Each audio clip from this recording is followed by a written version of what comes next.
नमस्कार खबरों के इस बुलेटिन च तुहाडा स्वागत। मैं हाँ परमिंदर कौर। पहला पेश ने ਝੋਂਦੀਆਂ खबरां। सरकार ਵੱਲੋਂ संसद विच देश की अर्थव्यवस्था ते वाइट पेपर पेश। वित्त मंत्री सीतारमन ने कहा कि साल 2014 तो पहला दे समय की हर चुनौती नूं आर्थिक प्रबंधन जरिए किया गया है दूर। वाइट पेपर ते संसद विच चर्चा अज। प्रधानमंत्री नरेंद्र मोदी ने राज्यसभा का कार्यकाल पूरा कर रहे 56 मैंबरां नूं दित्तियां शुभकामनावां। कहा साबका प्रधानमंत्री डॉक्टर मनमोहन सिंह ने सदन की अगवाई करदे राष्ट्र का कीता मार्गदर्शन। फिजी के उप प्रधानमंत्री बिमान प्रसाद अयोध्या च राम मंदिर के दर्शन करने वाले पहले विदेशी नेता बने। कहा रामलला का मंदिर दोहां देशों के संबंधां नूं करेगा होर मजबूत।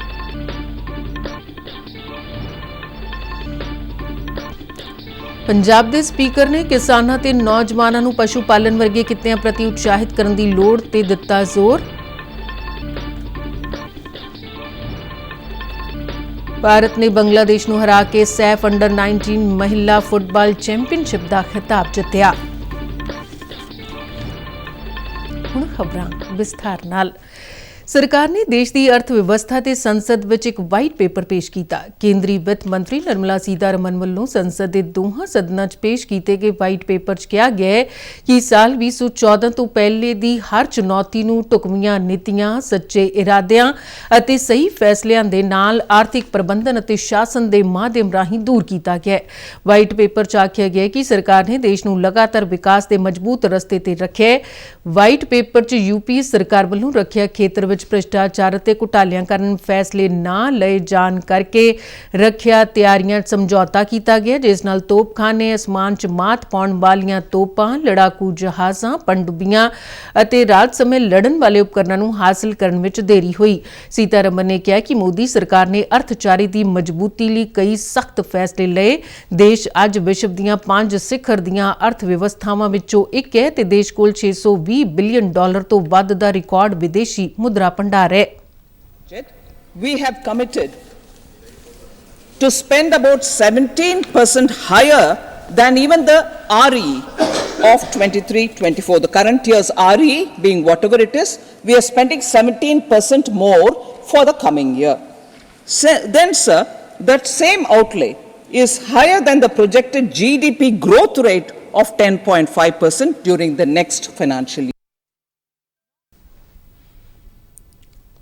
खजाना मंत्री निर्मला सीतारमन ने अंतरिम बजट विच वाइट पेपर लियाउण दा ऐलान कीता सी। वाइट पेपर च यूपीए सरकार दे 15 घोटालियां दे वेरवा साझा कीता गया। अज वाइट पेपर ते चर्चा होवेगी।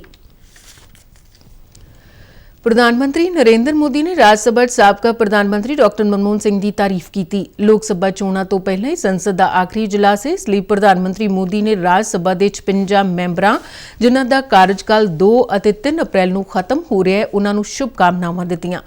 अपने संबोधन च उन्हां डॉक्टर मनमोहन सिंह की शलाघा की। प्रधानमंत्री ने आख्या कि विचारक मतभेद थोड़े समय के हुंदे ने। उन्हां कहा कि डॉक्टर मनमोहन सिंह ने लंबे समय तक सदन की अगवाई करदे राष्ट्र का मार्गदर्शन किया है। प्रधानमंत्री ने आख्या कि जदों भी लोकतंत्र की चर्चा होगी तो कुछ मानयोग मैंबरां की भी चर्चा होगी।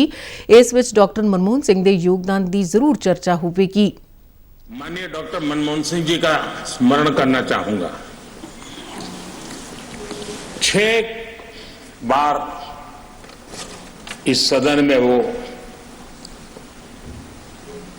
अपने मूल्यवान विचारों से और नेता के रूप में भी और प्रतिपक्ष में भी नेता के रूप में उनका बहुत बड़ा योगदान रहा है। वैचारिक मतभेद, कभी बहस में छिटाकशी, वो तो बहुत अल्पकालीन होता है, लेकिन इतने लंबे अरसे तक जिस प्रकार से उन्होंने इस सदन का मार्गदर्शन किया है, देश का मार्गदर्शन किया है, वो हमेशा हमेशा जब भी हमारे लोकतंत्र की चर्चा होगी तो कुछ माननीय सदस्यों की जो चर्चा होगी उसमें माननीय डॉक्टर मनमोहन सिंह की योगदान की चर्चा जरूर। इस साल अप्रैल ਵਿੱਚ ਆਪਣਾ प्रधानमंत्री ਕਾਰਜਕਾਲ ਪੂਰਾ ਕਰਨ ਵਾਲੇ ਸਾਬਕਾ ਪ੍ਰਧਾਨ ਮੰਤਰੀ ਮਨਮੋਹਨ ਸਿੰਘ, ਬੀਜੇਪੀ ਦੇ ਰਾਸ਼ਟਰੀ ਪ੍ਰਧਾਨ ਜਗਤ ਪ੍ਰਕਾਸ਼ ਨੱਡਾ, ਕੇਂਦਰੀ ਮੰਤਰੀ ਧਰਮੇਂਦਰ ਪ੍ਰਧਾਨ, ਅਸ਼ਵਨੀ ਵੈਸ਼ਨਵ, ਭੁਪੇਂਦਰ ਯਾਦਵ, परशोत्तम रुपाला, डॉ मनसुख मांडविया, डॉ एल मुरुगन ते राजीव चंद्रशेखर शामिल ने।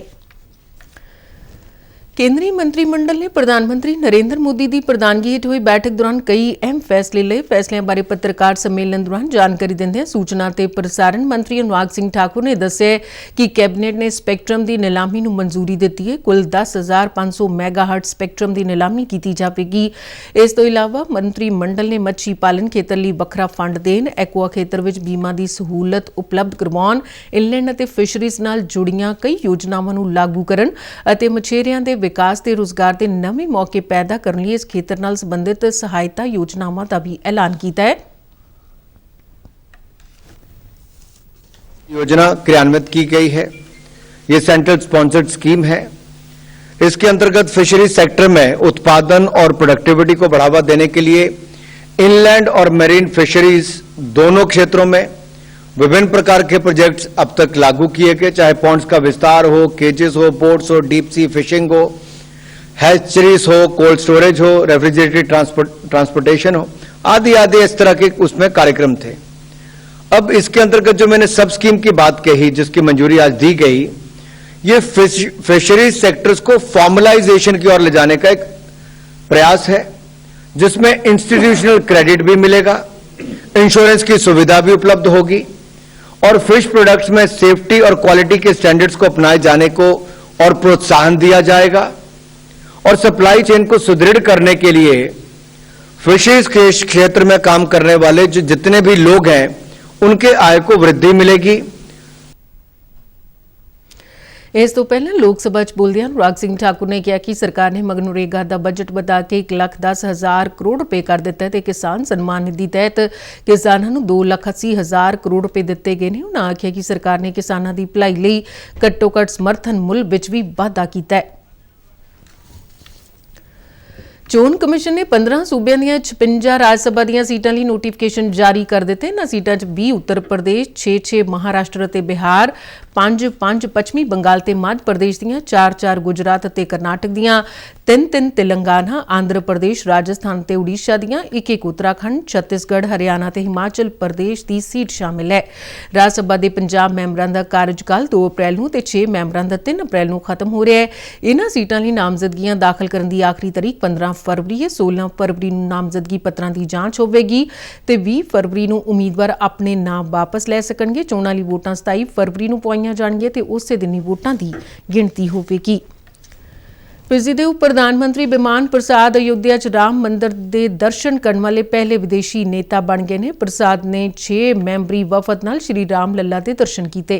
उन्होंने कहा कि राम लला का मंदिर फिजी ते भारत के संबंधों को होर मजबूत करेगा। उन्होंने कहा कि फिजी का प्रशासन, न्याय और नीति निर्धारण भी भगवान राम के जीवन तो प्रेरित है। उन्होंने भी दस्सिया कि दिवाली के त्यौहार के दिन फिजी च छुट्टी रहती है। कैनेडा दीआं चोणां 'ਚ भारत की दखलअंदाजी के मुद्दे नूं रद्द करदे विदेश मंत्रालय के बुलारे रणधीर जायसवाल ने कहा कि दूजे देशों के मामलों 'ਚ दखल देना भारत की नीति नहीं है। इस दे उलट ये कैनेडा ये है जिहड़ा साडे देश के अंदरूनी मामलों 'ਚ दखल देने की कोशिश करता रहता है। We've seen media reports about Canadian Commission inquiring into foreign interference, and there have been some related developments as well.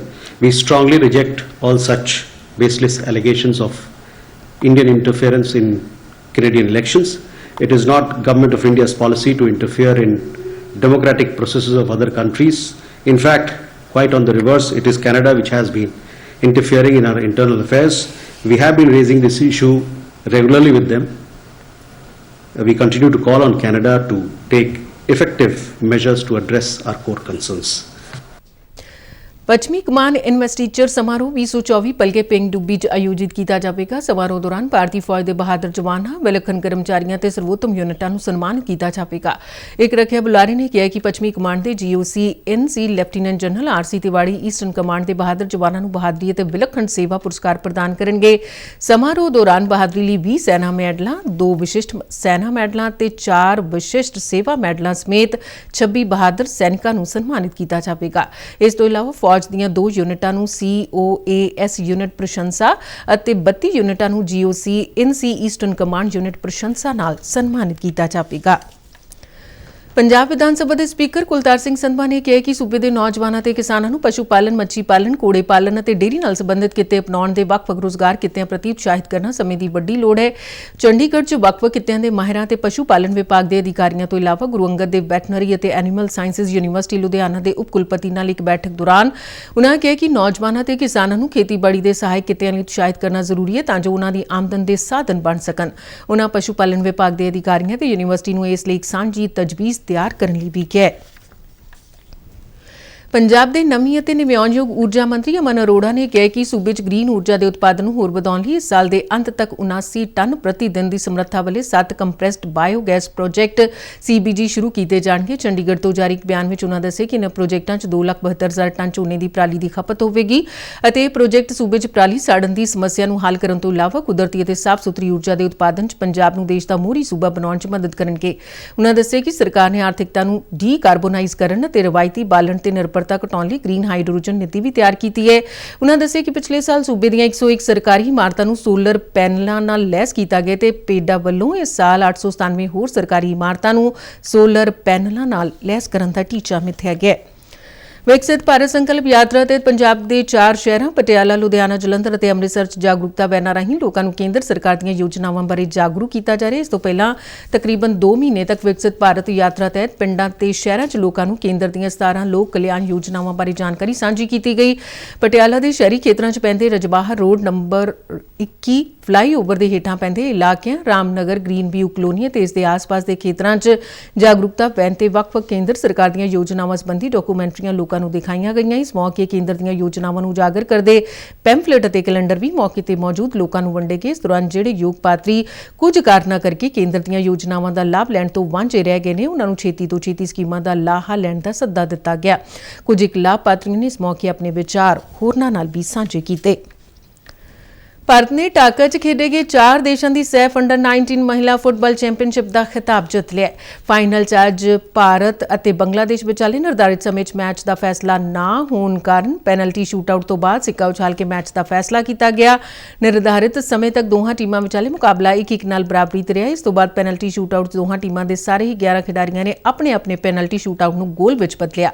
ਇਸ ਤੋਂ ਪਹਿਲਾਂ ਸਿਵਾਨੀ ਦੇਵੀ ਨੇ 8ਵੇਂ ਮਿੰਟ 'ਚ ਭਾਰਤ ਨੂੰ बढ़त ਦਿਵਾ ਦਿੱਤੀ ਤੇ ਭਾਰਤ ਨੇ ਪੂਰੇ ਪੈਨਲਟੀ ਸ਼ੂਟਆਊਟ ਦੇ ਮੁਕਾਬਲੇ ਤੱਕ ਆਪਣੀ बढ़त बनाई रखी। बांग्लादेश की गोरकिया ने वाधू समय गोल करके मैच नूं 1-1 की बराबरी ते लिया दिता, जिस तो बाद सिक्का उछाल के फाइनल मैच का फैसला किया गया।